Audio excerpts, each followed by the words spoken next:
আমাদের রাসূল আমাদের মায়ার নবীজির উসিলা নিয়ে যদি আল্লাহর কাছে কোনো কিছু চাই, আমরা এটা অবশ্যই আমার আল্লাহ শুনবেন, অবশ্যই আমার আল্লাহ দোয়া কবুল করবেন, এই গ্যারান্টি দেই। এজন্য কারণ আমার আল্লাহ রহমতের মালিক, আর আমার হাবিব আমাদের রাসূল আমাদের প্যারা নবীজি হচ্ছে রহমতের নবী।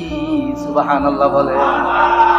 আমার আল্লাহ রহমতের মালিক, আর সেই রহমতের নবী এবং রাসূল হচ্ছে আমাদের নবী। আমার আল্লাহ বানায় দিয়েছে। সুবহানাল্লাহ বলে। বানাইছে কে? আমার আল্লাহ। রহমতের নবী বানাইছে আমাদের নবীকে, রহমাতাল লিল আলামিন বানাইছে সারা জাহানের জন্য।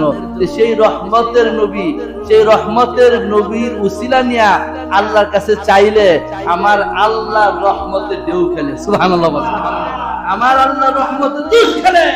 আমি আপনি যতই গুনাহগার হই না কেন, যতই পাপী হই না কেন, আমি আপনার প্রতি আল্লাহ যতই রাগান্বিত হোক না কেন, যখনই আমরা আমাদের মায়ের নবীজির উসিলা নিয়া, আমাদের দয়ার নবীজির উসিলা নিয়া, আমাদের রহমতের নবীর উসিলা নিয়া, দুই জাহানের বাদশা নবীজির উসিলা নিয়া আল্লাহর কাছে যখন চাইবো, আল্লাহ আমি গুনাহগার হতে পারি, কিন্তু তোমার হাবিব রাহমাতুল লিল আলামিন, সে তো তোমার হাবিব, তাকে তুমি হাবিবুল্লাহর উপাধি দিয়েছো।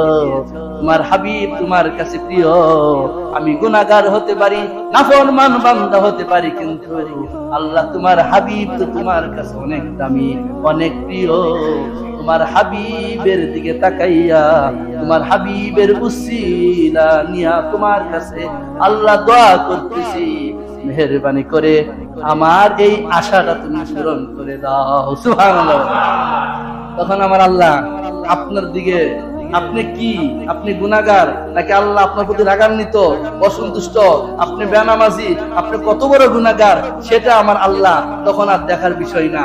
আপনি যতই বড় গুনাহগার হন না কেন, যদি আপনি আমি আমার হাবিবের উসিলা নিয়ে যদি কখনো আল্লাহর কাছে কোনো কিছু চাই, তখন আমার আল্লাহ আপনার আমার আমাদের নবীজির দিকে চলে যান। সুবহানাল্লাহ।